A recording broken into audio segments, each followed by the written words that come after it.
Hi everybody, Father Alex here. Welcome to another episode of the Godcast. I'm the host of the Godcast. I'm also the vicar of St Matthew's Church in Burnley and I'm the author of Our Daily Bread from Argos to the Altar, a Pre-Story. My guest on the Godcast this week is Adrian Goldberg.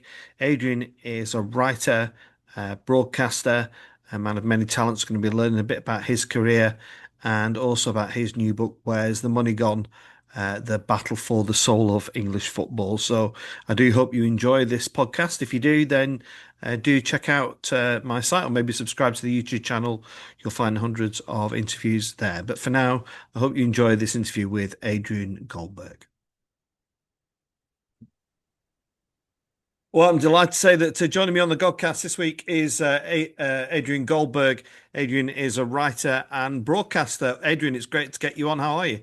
No, nice to speak to you. Great to speak to you, Alex. A real pleasure, and happy to chew the cud about the game that we both love, and so many millions of us love as well around the world, isn't it? Football's brilliant. It is, Adrian. What was the first game you went to? Can you remember? Man. Um, the first game that I write about, that I write with any clarity, is West Brom against York in 1975. That wasn't the first game I'd been to, but it was the first game where I found myself as a West Bromwich Albion supporter. And Albion were 2-0 up against York City, then playing their only season in what is now the Championship. And West Bromwich Albion, even though it was York City, even though it was in their only season at the second tier of English football, could not hold on to a 2-0 lead. And it ended up 2-2. And a couple of things that were interesting about that game, interesting to me anyway, were that York City were playing in their famous Y-front shirts with claret tops with a big Y in white down the middle. That's got a bit of cult status these days. And up front, West Bromwich Albion had a striker who you may have heard of, one Sir Geoff Hurst, who scored in that game one of only two goals that he scored for the Baggies. And despite being England's World Cup hero in 1966, scoring that famous hat-trick against West Germany, he was not loved by the Baggy supporters. He was clearly on the way down. And despite his goal, I remember one Albion fan shouting out, "Bloody hell, Hurst, I've seen more penetration from a eunuch trying to get past the chastity belt." And so that was my introduction to the Hawthorns. And I kind of fell in love with the place, really. And I'd been to all of the other local grounds. I'd been to West Brom before as well, but we didn't really have football in our family. And my mate at school said to me, in secondary school, why don't you come down after we played Saturday morning football at school, which was then a thing. And got the bus to Handsworth, which was very unlike the mostly white council estate that I'd grown up in. Handsworth, I'm sure people will know, is a very diverse area of Birmingham. It fascinated me. I had a bag of chips as well. And then we got the bus further up the Soho Road to the Hawthorns, and I was smitten. And here I am all these years later, a season ticket holder in the Halfords Lane stand at the Hawthorns. It's interesting because I kind of doing very little bit of research, but you know I'm from a generation, Adrian, of the football sticker albums, and I clearly remember West Brom around three key people really, three black footballers: Laurie Cunningham, Cyril Regis, and Brendan Batson, and I remember kind of thinking this is a big club. They're a significant club. In many ways, my team is Burnley, and I think they're kind of they're very close to the area, aren't they? To the you may not be huge West Brom fans in Newcastle or Liverpool, but to the town, they're very significant. Is that fair? Would you say? Yeah, I think there's definitely a crossover between the fan bases. They're two, in the best and the worst senses of the word, two traditional working class towns, aren't Mm. they? I think because West Bromwich is next door to Birmingham, I think that creates a slightly different dynamic maybe than is at play in Burnley. But they are traditional great football clubs, founder members of the Football League and the heartbeat really of English football. I know we talk about the elite clubs, and in my book, Where's the Money Gone? I spend a lot of time talking about the elite football clubs. But actually, the strength of English football is not the elite clubs. If the elite clubs, for some reason, did not exist or went away to play in some kind of Harlem Globetrotters style global Super League that was located in Saudi Arabia, English football would not die. Far from it. I think English football below that level would actually gain strength. And you only have to look at the attendances of things like what I think is now called the Virtue Trophy. You know, when you have teams from League One and League Two playing at Wembley in that final, or even just attendances in the Championship in League One and League Two. No other country has got that strength in depth, I don't think. No, that love for football. Maybe Scotland, to be fair, but certainly these islands have I think, the greatest passion, the greatest intensity of love for football. And that was something I wanted to tap into in the book because I think it is very easy to see football only through the prism of the big six, to see it through the prism of big money transfers. And sometimes the question is posed, well, look at what the Premier League has given to football. Hasn't it given loads to football? I'd put that the other way around. Look at what football has given to the Premier League. English football has given this great reservoir of support, of passion, this network of clubs who might generate the talent of the future. One of the things I look at in the book, and I mean, this may be germane to Burnley actually, was that, in time gone by, a club like Burnley would poach players. When I was a kid, they were famous for poaching players from the northeast of England. And West Brom also had a player from the northeast, Brian Robson, who you may have heard of.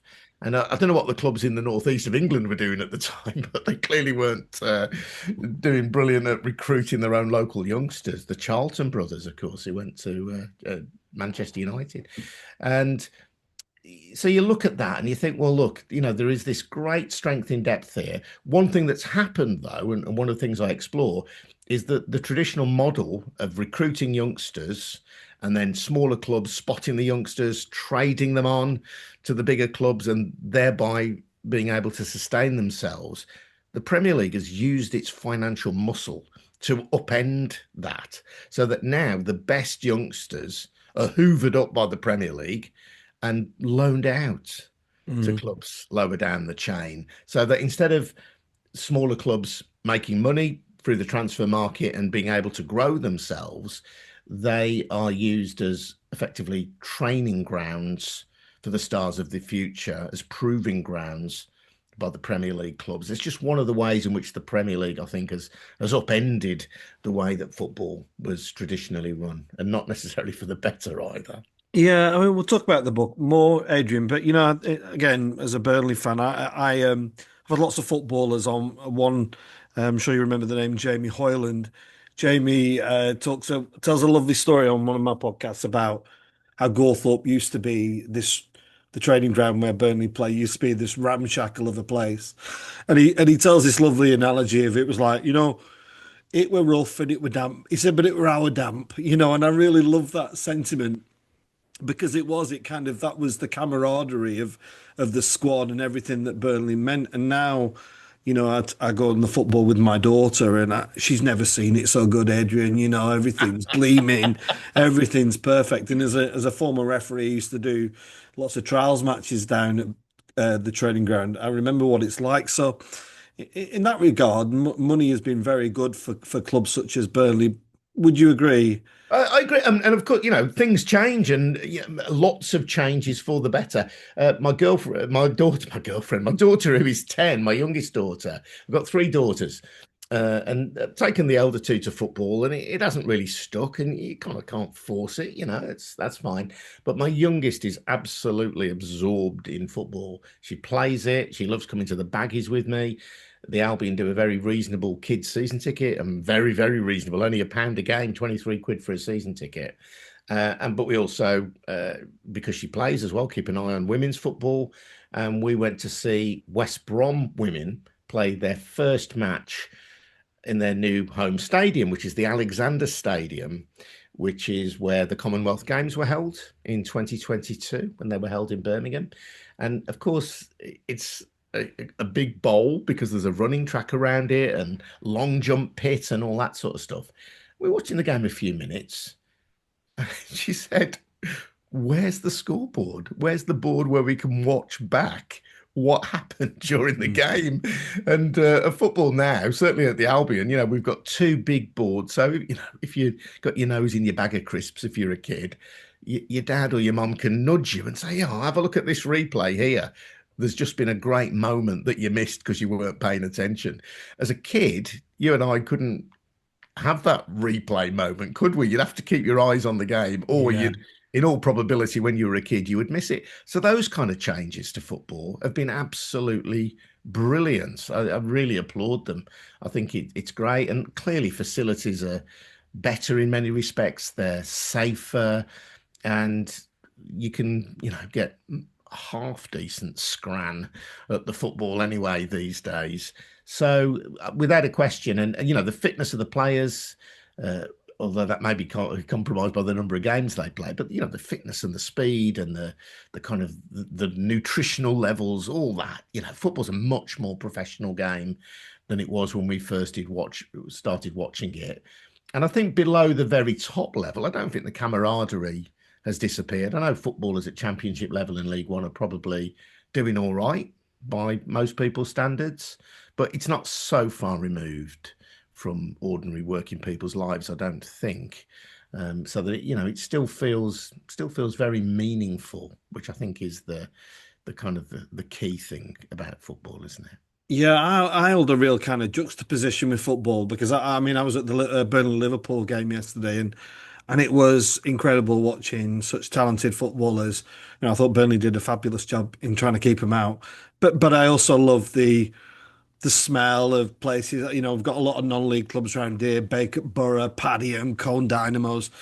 Still love the smell of the liniment oil that's been rubbed in. You can smell the drift from the dressing room. It takes me back to my old reffing days, and I really love both aspects of it. But within all that money issue, Adrian, I mean, what's your take on, when I think about some of the really big clubs that have fallen by the wayside, even going back to clubs such as Oldham Athletic, who were in the Premier League, Bradford City, Sheffield Wednesday. Is there a theme running through these clubs which has seen their downfall, or are they all kind of unique kind of uh, football calamities that have just happened? I think they'll all have their own unique features, won't they? They'll all have their own story to tell. But I do think that in modern times, I think the desperate desire to get to the Premier League or to stay there once you are there has kind of warped football. I think if you're in the Championship or even a big club in League One, I think the temptation is to push the boat out, to spend money that you haven't got in the hope that you will get it back later when you're in the Premier League, once you have reached the promised land. Forgive me, Father, but Nice that's how touch. football Love fans, it. that's how football fans talk. And so many clubs are living beyond their means. In fact, I'd run a podcast called Where's the Money Gone? I interviewed Liam Scully, who's the CEO of Lincoln City recently. And Lincoln City try and run their club sustainably. He said, but every year at the moment, an owner has to write a check for £3.5 million, even at a club that tries to run itself sustainably. Mm. And I said, well, why is that? And he said, because if we were to run ourselves truly sustainably, we'd probably get relegated. No fan stands on the terraces and chants, we're the most sustainable football team in the league. So I think football has that issue of overspending. And I think it's distorted by the fact that when clubs come down from the Premier League, they get parachute payments. And you might say a degree of kind of parachute payment is sensible, perhaps, to help clubs out if they're going to hit hard times in the lower division. But the disproportionate incomes at the top encourage this incredible financial arms race lower down. And I do think that underlying the financial problems, this may not apply to every single club that has hit financial trouble, but I think it applies to a lot of them. It's clubs overextending themselves because the rewards that they see in the Premier League are just so great, and I think it warps football. What was your take on the Morecambe situation, Adrian? Because that was that was a little bit different, wasn't it? This was just an owner that was refusing to relinquish control of the club, even though it was absolutely in free fall, and it was in everybody's interest that happened. What was your take on what happened there? You know what? I'd love to be inside boardrooms when that happens. I mean, it probably a very horrible place to be, truthfully. But the writer in me, the journalist in me, would love to know. But I think these things happen, don't they? Whereby owners kind of become besieged. I think there's a really interesting psychology goes on at that moment, and I don't know whether it's in some cases an owner refusing to admit defeat, because I think people who come to own football clubs generally have previously had some success in their life. They've generally built up a stock of money through some kind of business success. And yet, at that moment, they have thousands of people, if they attend a game, telling them they're idiots, telling them to get lost. They'll have journalists phoning them up saying, "Have you sold the club yet?" And I think there's a pride kicks in. I think people want to prove their critics wrong. I think that there's also a financial element. I mean, at my club, West Brom, the person who fronted the consortium that owned West Brom, the Chinese consortium, was a guy called Guo Chan Lai. And that consortium spent something like 200 million quid to buy West Bromwich Albion. Now, as we fell out of the Premier League, got back up, fell back down again, and it was clear that we were heading without significant intervention, heading down to League One, the value of that club tumbled. I mean, Lai's consortium massively overpaid for the club. And then it's worth what? 50 million, 60 million? You've got to go back and tell all the other investors, of which there were actually hundreds invested at some level in West Brom, you're not going to get your money back. So I think there's a refusal to acknowledge defeat, a natural human pride. I think there's the facing up to the hard fact that you had all this money and it's gone. So I don't know the specifics of the Morecambe case, although I did speak to Tanya Ellsworth, who was chair of the Supporters Trust there. I think as well, though, part of Morecambe's problem, I got a bit of criticism for Morecambe fans for saying this, but I do think part of it, again, was that overspending in pursuit of success. Maybe not overspending in terms of transfer fees, but overspending in terms of wages, because nobody wants to be the club that got relegated. Nobody wants to be the club that didn't get promoted. Mm-hmm. So that's why I'd argue, we need a regulator and we need some kind of financial control in football, because unless we get it, I mean, what happens, and I'm sure this has happened over the years at Burnley, is that we get this great cry, don't we? We need a new owner. And what do we mean by we need a new owner? We want a sugar daddy. We want somebody to pile in millions of pounds to our football club, to spend money on transfers and money on wages. And I kind of think we need to refashion football. I think we need to look beyond that, beyond looking for that. Again, I'm drawn to religious phrases. It's your fault, but drawn to looking beyond a saviour for our football club. I think that fans can run football clubs, and I think if we all ran them on a level footing, and we accepted that we're not all going to be successful every season, but simply being there is the great thing, I think football would be a lot healthier as a result. And you talked there about, Adrian, about legislation of clubs. What about legislation of footballers themselves? A couple of things that in recent weeks that have disturbed me. One is a Burnley link, is Josh Brownhill, who was Player of the Year, leading goal scorer, who's gone to, I can barely remember what they're called, Shabab FC, I think they're called. Reportedly on £100,000 a week. And from the player's perspective, I get that. He's an opportunity there to go and make his life secure forever and a day. Yeah. But actually, what a waste of a talented footballer. What a waste of a really top-notch guy who had offers in the Premier League, who had a wonderful contract offered to him from Burnley, Yes. has gone. Yes. That's the first one, and the second one is Isak at Newcastle. How Yeah.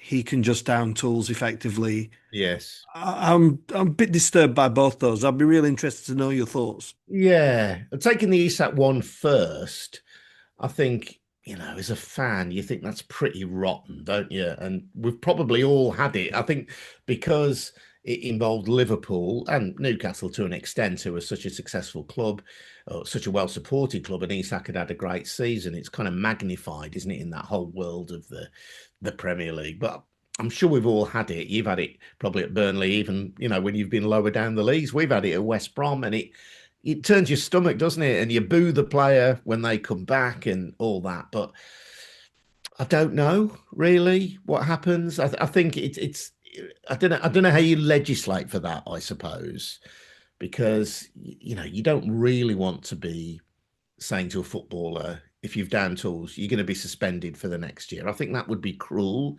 I think one of the unacknowledged aspects of the way that the transfer system works is the psychology, is the mental health state of the player. And we had a player at West Brom, really talented young player called Saido Berahino. I don't know if you remember Berahino. And West Brom were open to selling him to Spurs. He was an England under-21 international, had been called up to England's squads. Spurs wanted to buy him for 25 million, which sounded like a great fee for a homegrown youngster. But our chairman at the time, Jeremy Peace, and Daniel Levy at Spurs were both known to drive a hard bargain, shall we say. And I think Spurs wanted to stage the transfer over a number of years and also build in various incentives to it so that we weren't getting 25 million quid, certainly not up front. And so we didn't sell Berahino. And again, I speak just as a fan. I've got no special insight into Berahino's personal life, but I think his head went at that point. He's been pulled from pillar to post. You've got your chance to join a big club, and then it's taken away from you. And Tony Pulis, who was our manager at the time, was very good with Berahino, put his arm around his shoulder, tried to encourage him and nurture him, but he was never the same player again. So I do think you've got to take into account the mental health of a footballer, even if you might feel from the outside they're in the wrong because they're under contract. If there's a chance to really make it in your career, and you'd say, most of us would say Isak's at Newcastle is at a great club, but they're not a great club in terms of winning trophies and competing regularly in the Champions League like Liverpool are. So, he sees Liverpool at a different level to Newcastle. So I think it's unfortunate, but I think truthfully, if you've got a player who's higher than the level that you are, you might want to try and keep them. You can try and persuade them, but ultimately, if they want to go, they go. The Josh Brownhill one, I agree with you. I think it's sad. And I just think the reality is that, all of us have a duty to kind of feed our family, don't we? And I know I suspect Brownhill probably would never have gone short, even had he stayed in the Premier League and had a very good contract. We live perhaps in a world that values material possessions rather too much. And, but, again, you can't really be critical of another human being for taking that choice, even if it's not one that we would take ourselves, really. But I agree with you, it's a waste. And it was quite instructive for me. We had a West Brom player called Mateus Pereira, brilliant footballer, one of the most gifted players we've had in recent times. And he went off to Saudi. And he only lasted there a season and a bit. And then he went back to Brazil, which is where his heritage is, although I think he was Portuguese with Brazilian heritage. And now he's playing for Cruzeiro and playing for the Brazilian national team. So, maybe Brownhill will be back sooner rather than later. We'll see. And so just give us a bit more context to the book, Adrian. It's coming out in the autumn, isn't it? No, it's out now. It's out now. Here we go. For those of you watching this, not just listening, there it is. Look, beautiful gold cover. Bit too close to Wolves colours for my liking. Where's the money gone? The battle for the soul of English football. And that was occasioned by some of these conversations that we've been having, Alex, about the money in football and what players do. But this all came home to roost to me a couple of years ago when, having reported on this stuff since the mid-'80s when I was a fanzine writer, I know I hear you say, but you look far too young. I do, Alex, but, that's the way things are. I wrote a fanzine in the mid-'80s called Off the Ball, And West Brom at that time were not in trouble, but I was really concerned about how amongst our local teams in here in the West Midlands, where I'm speaking from, Wolves were owned by people who we were told were Saudi Arabians and linked to the Saudi royal family, were in fact a couple of businessmen from Manchester called the Batty brothers. And their plan didn't go well. They had a plan to develop a big parcel of land next to Molineux, and they didn't get planning permission. And the logistics of football, then as now, were against them. And it ended up with two sides of the ground being closed, the local council having to bail them out by buying the stadium, and dare I say, West Brom fans like myself having to dip our hands into our pockets with bucket collections to help save Wolves. And Walsall, who were one of my local teams as well, had an issue where their owner wanted to, who also owned Birmingham City, wanted to move Walsall to Birmingham. He was a scrap metal dealer. I've no idea what his plans were for Walsall Stadium, but I think you can put two and two together. So, you know, that provoked me in the 80s. And then as a journalist over the years, I've moved from fanzine writer, work now still for the BBC as an investigative journalist, and whenever I can, I've reported on football. But then at the end of 2023, this all came home to us at the Hawthorns when our owners were clearly unable to keep the club financially stable, and as a fan group, we started protesting. So I just wanted to kind of follow my own personal journey as a fan over that 40 years, but also try and understand what had happened to football during that time, how it had changed, and the forces from both in the UK but also abroad that had changed football, so that my own club, which was owned by Chinese people who never came to the ground, were now placing the future of my club in jeopardy. So I wanted to follow that story. But what I will say, Alex, is that it's a book about fan stories like my own. I'm not an accountant. I'm not Kieran Maguire. Love him though I do. I'm not an accountant. I don't know one end of a spreadsheet from another. So this is about fan stories and partly about the power of fans at like Blackpool and AFC Wimbledon and Northampton Town to rescue their clubs, and also about the weakness of fans in the face of the wealth of the likes of Abramovich and of oil states who've increasingly become involved in English football. Well, it sounds great, and I was just been talking. I was thinking about Wool, some great links there. I had Simon Garner on the Godcast, who yeah, West Brom legend, no doubt. yes, yeah. Once saw him get sent off away at Blackburn Rovers. Did I mention that name? Away at and for fighting with his own teammate Martin Bennett on a rain-lashed night at Ewood Park, pre-Jack Walker. The two of them sent off. 9-man Albion hammered 3-0. Thanks, guys. But he was a legend, was he? A man. It was. Is it true that he once had a little drag of a cigarette whilst on a football field? Well, do you know what? Although I've proclaimed to be a huge Burnley fan, I grew up a huge Spurs fan because I was born down there, and I never actually refereed on Turf Moor, but quite often I was the fourth official at reserve matches, and on this occasion, you rang the bell and the coaches were coming in the dressing room, and Keith Birkinshaw walked in, and I was like, not usually starstruck, but I was completely starstruck by him, and Simon Garner's career was going that badly. He was on the bench for the reserves for West Brom. And afterwards, he didn't recall this when we did the podcast, but I remember him walking round to the players' lounge together, and he was having a crafty cigarette there. But he is what a character, and he tells some wonderful stories. So if anybody wants to check out that, just check out Simon Garner on the Godcast. But Adrian, good luck with the book. I'm not sure you need it. Get your book. I do need it again. I'll get mine out. This is my book here. Our Daily Bread. Our Daily Bread, yeah. Well, this is mine here. We're having a book off. We're having a book off. And you can get mine, by the way. Where's the Money Gone? The Battle for the Soul of English Football through Byline Books. Okay, and that's where that's your podcast link as well, isn't it? Quickly, just promote your own podcast, Adrian.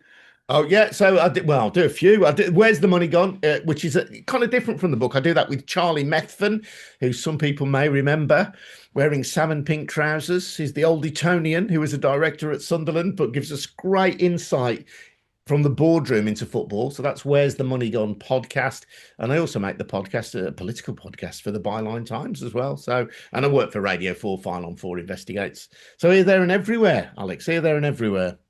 Great. Well, Adrian, it's been great to get you on. It's been lovely chatting football, not and just recounting some of those old days. And good luck with everything. Thanks for coming on. Great to speak to you, Alex. Thanks so much for the invite. I've really enjoyed it. Thank you.